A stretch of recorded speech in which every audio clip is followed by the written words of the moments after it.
পূর্বদলায় ২১শে মে আসন্ন উপজেলা পরিষদ নির্বাচনকে কেন্দ্র করে প্রার্থীদের তোড়জোড় মানুষের হৃদয়ে জয় করে এগিয়ে আছেন চেয়ারম্যান পদপ্রার্থী এ.টি.এম. ফয়জুর সিরাজ, মরহুম সাবেক দুইবারের সফল এমপি পূর্বদলা ডিগ্রি কলেজের প্রিন্সিপাল সিরাজুল ইসলাম এর যোগ্য সন্তান পিতার আদর্শের সৈনিক।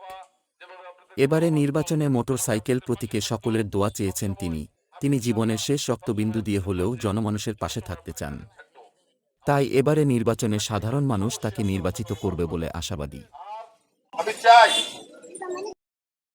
আপনারা সকলে এই এলাকাবাসী সকলে আমার প্রার্থী, কারণ সকলে আমার পরিবারের লোক।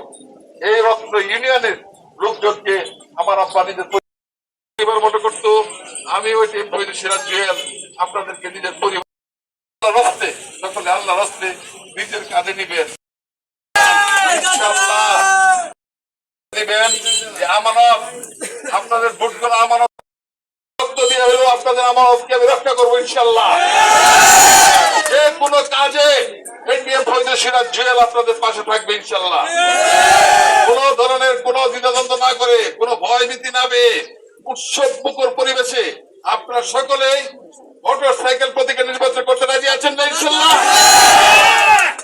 এই বলে আমি আপনাদেরকে বলতে চাই, সকলে মিলে দল মত নির্বিশেষে আপনারা সকলে মোটর সাইকেল প্রতীকে ভোট দিবেন। এই বলে আমার সংক্ষিপ্ত বক্তব্য এখানে শেষ করতেছি। জয় বাংলা, জয় বঙ্গবন্ধু। আসসালামু আলাইকুম।